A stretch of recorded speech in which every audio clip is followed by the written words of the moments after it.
So, and I kind of like it. You know, Max Stege kind of sounds Stege, cool. yeah. Yeah. I just want to make sure we say it right. Yeah. I think it sounds kind of cool in German. But. Yeah, what's the German one? So it'll be Stege. Yeah, that's right. Is your birth name just Max, or is it shorter? It's Maximilian. Maximilian. Yeah. Okay. Yep. Yep. How are you feeling after 3 days of practice here? Just getting some of the pads on today and stuff. Yeah. What did it feel like out there? Feeling good. I mean, I think obviously it's fall camp. It's hard, and the body hurts here and there. But feeling great all in all. Yeah, like you said, 3 days down. First day with pads. It was fun. It was a lot of fun. I'm always a little, nervous when the pads come on for the first time. It's always you got this little nervousness in your stomach in the morning and stuff. But feeling very good, feeling excited, going on a 3-day practice stretch here. So tomorrow and the day after tomorrow. So yeah, I'm feeling good so far. How are you embracing just, even a more increased role this year? I would say just sticking to what I've been doing. I'm not overthinking anything. Just because it's a bigger role this year, I'm not thinking that I have to do anything. I'm just laying it all out there on the field for my brothers every day, and just trying to become 1% better every day. And I think Coach Frazier is doing a good job with just keeping me on the ground, giving me every day. He gives me a couple of things to work on, so it just makes it a little bit smaller for yourself, and you don't get consumed by the bigger picture. So yeah. How big are the shoes that you have to fill the Mets? I mean, obviously they're huge. Ahmed was probably one of the best edge defenders we've ever had at Boise State. But I'm not looking at it as I have to do the same stats Ahmed did. I have to have 12.5 sacks in my junior year. I'm looking at it that I just don't want to be a drop-off for my brothers on the field. I want to be right there where Ahmed was, and I just want to take my part in this defense. That's how I look at it. How have these first few days been? Just you lost a lot of guys on the defensive line, a lot of leaders. So I guess just what's it been like these first few days? I mean, we have, you're right. We did lose a couple seniors, definitely a couple leaders, but we have people stepping up. I mean, the jump Jaden Virgin Morgan did from the year last year, where he was already a leader, to this year where he's a captain, is insane. He's the perfect leader. He takes accountability and everything, and he made a massive jump from last year to this year. And same with our interior linemen. I mean, Braxton, phenomenal leader. Lopez taking a bigger role this year, is a good leader. Same with Dion, coming from a different school, coming in, knowing his role and becoming a leader too. And even myself, I think everybody knows that we lost a lot of guys last year, but everybody knows they're part of their roles, and steps up in them and becomes the leader on their own kind. Max, you haven't been playing football really for that long in the big picture. Yeah. A few years ago, you decided to come to America and play for Boise State. Yeah. When you look back at that kid and reflect on that and where you're at now, like how far have you come to get to this point? I mean, definitely very far. I remember my very first football practice. Started off as a receiver, running around a little bit and stuff. And now being a defensive end here at Boise State, just came a long way. But I just give all the credits to Coach Frazier. I mean, when I came here for my freshman year, he became the edge coach, and since then he just took me under his wing, coached me everything. I mean, I came with no knowledge. I didn't even know. I mean, I don't think I ever looked at the first down marker or anything, played with down and distance or anything. I never played with technique before. He teach me everything from the ground up. So I give all the credits to him, how far I came, and also to Ahmed. I mean, same thing with him. I came here, he was an international guy, I was an international guy. I remember I met him for the first time in the rec. He was just doing some bench press or something, and I was doing the same thing. And I was like, don't you play for BSU too? And he was like, yeah. So he took me under his wing as well and teach me a lot. So Coach Frazier, Ahmed, I give them all the glory on how far I came. I know you say that Ahmed taught you a lot, but is there like one thing like day to day you think of, or anything that rises above the rest of? Oh yeah, of what he taught you? 100%. He always said day by day, and especially in a time like fall camp, you can easily get to like a perspective of, all right, I got 3 more practices till the off day, I got 4 more practices of an off day, but then you kind of just getting through it, you know what I mean? But you want to thrive in it, and he always said, period by period in practice and day by day in camp, and that's what I live by every day. I try to take it each period and try to maximize it, and I take it each day by day and try to maximize the day. And I think that's what made him great, and that's what I'm thinking about every day. Were you aware that he's playing tonight in the NFL, Yeah. in the Hall of Fame game? Yeah. Any thoughts there? You guys going to try to watch it in the Oh, room or something? 100% during dinner. I'm very excited. I texted him this morning. I was like, dude, this is it, man. This is it. You made it. So I'm excited for him, and yeah, he's gonna ball out. I'm excited. I know you've talked about it a little bit, but how'd you end up at Boise State, man? So I came with a organization. It's called PPI Recruits. I guess the ambassador of that organization, his name is Brandon Collier. He's like a scout, and he goes around through Europe, Asia, Africa, and hosts camps.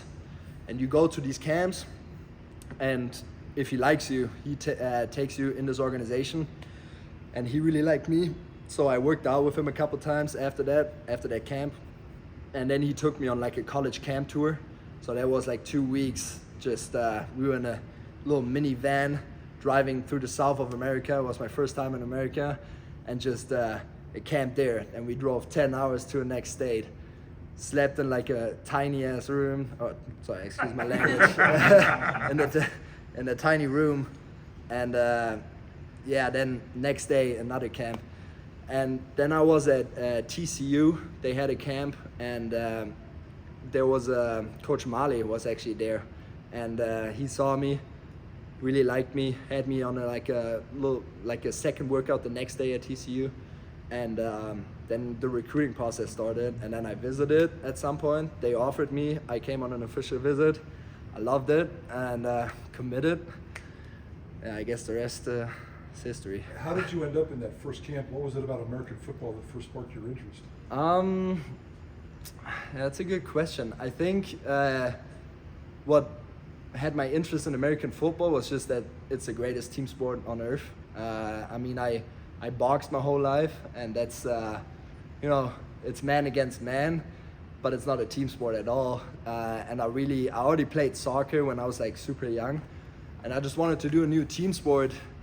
So I had a friend who did an exchange here in America, and he came back and he was like, yeah, I got this new sport that everybody plays over there. It's sick, and it's called American football. You should try it out. So I tried it out, and then people were just telling me, showing me YouTube videos of college facilities, of college stadiums and stuff, and I was like, wow, like that's crazy, like that's possible. So I looked up like how do you get like a scholarship to a D1 college, and then that organization came up. There were a couple other guys that did the same thing of my club team back there, and then I went to a camp. When you say I wanted to try it out, did you go to a park and throw a football, or did you join a little league? Yeah, like I first off we always played catch on like the in recess and stuff in high school, and then I went to a club team. It's called the Cologne Crocodiles. They were pretty good back when I played. Now they're not that good anymore. But I went to a club team. It was on the far other side of the city. I'm from a very big city, so I always had to drive the subway for like an hour and a half with my pad and helmet and everything, and it was a crazy time. But yeah, that's where I started playing then. How do you just reflect back on those days to now, and the opportunity you have here, and the facilities you have here, and the people you get to play in front of? I know you still have much bigger goals, but to be where you're at now, how do you kind of put it all in perspective? Yeah, I'm just super thankful, super grateful. Thankful for my parents, and especially for my mom. I remember when she had to buy a helmet for the first time, like $400 in Germany, and it was just super expensive and stuff. So I'm just grateful for everybody that took the necessary steps for me to get here. Super thankful for Brandon Collier getting me on this line of going to college football. So yeah, I would say gratitude, especially in like, you know, the hard days of camp and stuff. I'm trying to center back and just be grateful, like what I've already done and where I am. How cool is it to watch, you know, the sport kind of grow in Germany? You know, you're getting NFL games there, you're getting college games there now. Just how cool is that to watch? Yeah, it's pretty sweet. I just saw the other day that Michigan is playing their first game next year in Germany against Michigan State. That's pretty sweet for sure. I mean, it still has a long way to go just because soccer is so big over there. But it's definitely cool to see the sport grow and that people actually are interested in. And yeah, I mean, I think it only helps us too, like all the international people here from Germany, you know, with opportunities and stuff when we go back. So it's cool to see. You said it still has a long way to go. What are some of the things that you think can still be done to grow American football in Europe and beyond? I think we have the European League of Football over there, which is a pretty good league. But it's just, you know, you have a couple teams that are really good, like 5-6 teams that actually play really good football, and then you got other teams where it's kind of like, you know, so then they lose like 76-0 on a couple of days, and that's just not very interesting for anyone. So I think just getting the teams a little bit stronger and like the same amount of strongness would be the way to go. Max, just going back to, can I ask two more real quick? Just going back to Boise State real quick. You mentioned Braxton, you know, being a huge leader in the room. When he first entered the portal, I guess what was going through your mind and how big is it to have him back? Yeah, it's super exciting to have him back. I mean, that's really all that matters to me. He's an awesome guy to be around. I love Brax. He's all about the team. He's never about himself, and it's just super cool to have him back. And yeah, he has such a big role on our team that I'm just happy every day he's here, and he proves every day that he's the leader of our defensive line with JV together. So yeah, just super excited he's back. And then, awesome. And then just Dion Washington coming in with all the experience he's got on the Mountain West. Just what have you seen from him these first couple of days as well? Yeah, Dion is a great player. I mean, when you look at him, he looks like a beast. He has like a six-pack and he's like 300 pounds heavy. So yeah, it's super exciting to have him. He has a lot of experience. You know, he plays with a lot of experience, and he's super explosive coming out of his stance. And he's also like, when you play right next to him, he's cool to have next to you. You know, he sees a lot of cheats. He sees a lot of, you know, like pass, run. He can read the offensive tackles pretty good. So it's nice to have him right next to you. Yeah. Thanks, Max. All right, thank